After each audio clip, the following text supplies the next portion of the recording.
بسم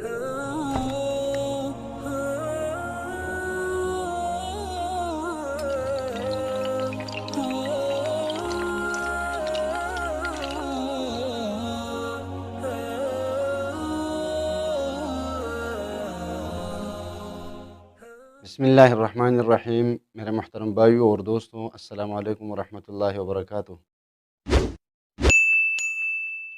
فتنوں کا دور ہے، ایک کے بعد دیگرے فتنے دنیا میں چلے آ رہے ہیں، اور فتنوں کا یہ سلسلہ اب سے نہیں، کئی دہائیوں سے چلتا آ رہا ہے، اور ہر زمانے میں وقت کے علماء نے ان کا بھرپور دفاع کیا ہے اور امت کو فتنوں اور فتنہ وروں سے باخبر کر دیا ہے۔ موجودہ زمانے میں چونکہ میڈیا کا دور ہے، الیکٹرانک میڈیا الگ ہے، سوشل میڈیا الگ ہے، اور اس پر کئی قسم کے لوگ پائے جاتے ہیں، اور دین میں ایسے بدعات شروع ہو گئے ہیں کہ ایک عام آدمی کے لیے اصل دین اور بدعات میں فرق کرنا مشکل ہو گیا ہے۔ پھر ایسے میں ایسے لوگ بھی نمودار ہو جاتے ہیں جو امت میں فتنہ پیدا کرنے کا سبب بنتے ہیں۔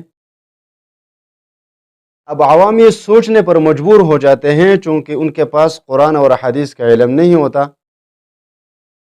وہ اس سوچ میں پڑ جاتے ہیں کہ حق اور باطل میں فرق کرنا ان کے لیے مشکل ہو جاتا ہے۔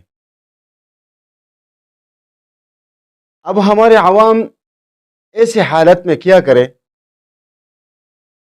کہ ایک نیا فتنہ شروع ہو گیا، تو فتنے میں فرق کیسے کرے، کہ حق اور باطل میں فرق کیسے کرے، اچھے اور برے میں فرق کیسے کرے؟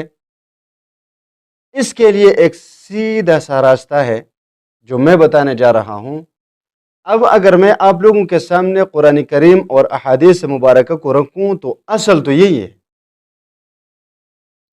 کیونکہ حق اور باطل کو قرآن پاک میں نے بالکل الگ کر دیا ہے۔ جیسے سونے سے زنگ الگ کیا جاتا ہے اور خالص سونا باقی رہ جاتا ہے جو ہمارے کام کا ہوتا ہے، اسی طرح شرک اور توحید، حق اور باطل میں فرق کر چکا ہے قرآن پاک کئی دہائی پہلے۔ لیکن چونکہ عوام الناس کے پاس تو اتنا علم نہیں ہوتا کہ وہ اس میں فرق کر سکے، تو اس کے لیے میں صرف دو ہی آسان سے طریقے بتاؤں گا۔ انشاءاللہ تعالی کبھی کسی فتنہ ور لوگوں کے نرغے میں نہیں آؤ گے، لیکن اس کو دھیان سے سنو اور اس پر عمل کرو۔ سب سے پہلے تو یہ دیکھو، مثال کے طور پر ایک شخص نے قرآن مجید یا احادیث کی تفسیر بیان کرنا شروع کر دی، اور اس نے ایسی تفسیر بیان کر دی یا قرآن پاک کی آیت کی یا احادیث مبارکہ کی جو آپ نے اس سے پہلے کسی بھی عالم سے نہیں سنا۔ بس اس شخص سے خود کو بچا کے رکھو، کیونکہ جو علماء امت نے تفسیر کی ہے، جس آیت کی، جس حدیث کی، اور ایک شخص ایسا آیا کہ اس نے ان مفسرین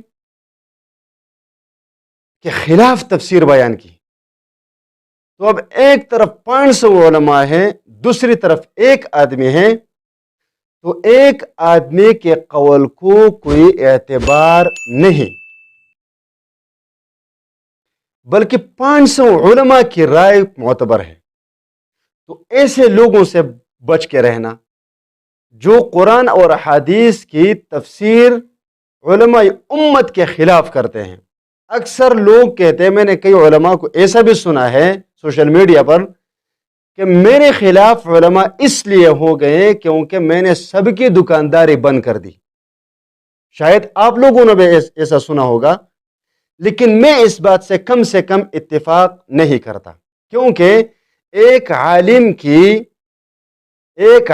کے لیے یہ دلیل نہیں کہ اس سے سارے علماء خلاف، یہ کوئی دلیل نہیں، لیکن یہ اس کے باطل ہونے کا دلیل ضرور ہے، حق کا نہیں، کہ سارے علماء ایک طرف اور ایک دوسرے طرف، یہ کبھی حق نہیں ہو سکتا، کبھی بھی حق نہیں ہو سکتا۔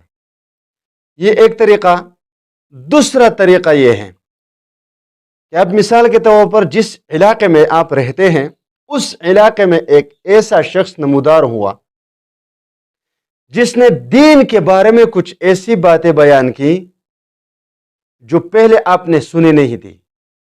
اب آپ لوگ دیکھیں کہ اس شخص کے حق میں کتنے علماء کھڑے ہیں اور کتنے علماء اس کے خلاف کھڑے ہیں۔ اب اس شخص کے پاس حق میں اگر علماء کی تعداد بہت زیادہ ہے بنسبت ان لوگوں کی جو اس کے خلاف ہے، تو پھر سمجھو کہ یہ شخص حق پہ ہے۔ اور اگر اس شخص کے خلاف علماء کی تعداد بہت زیادہ ہے بنسبت اس کے حق میں جتنے کھڑے، تو پھر سمجھو کہ یہ شخص صحیح نہیں ہے۔ اگر حق میں اگر اس کی طرف زیادہ علماء ہے تو سمجھو کہ یہ شخص حق پر ہے، اگر اس کے خلاف علماء زیادہ ہے تو سمجھو کہ یہ عالم حق پہ نہیں ہے، اور اس کی باتوں میں مت آنا اور اس سے بچ کے رہنا۔ یہ دو سیدھے سادے سوال ہیں، سیدھے سادے راستے ہیں، سیدھے سادے طریقے ہیں۔ اگر ان دو طریقوں پر عمل کرو گے تو انشاءاللہ تعالی کبھی بھی زندگی میں کبھی ایسے شخص کے ہاتھ نہیں آؤ گے جو امت میں فساد پھیلانے کا باعث بنتا ہے، امت میں فتنہ پھیلانا چاہتا ہے۔